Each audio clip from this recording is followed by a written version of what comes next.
years old and stands 5'4". She enjoys dancing and singing. Her ambition is to become a successful businesswoman.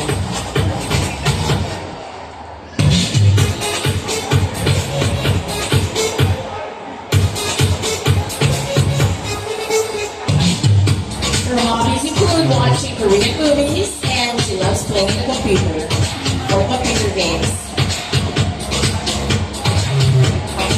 Baby number 4, Pearl Grande.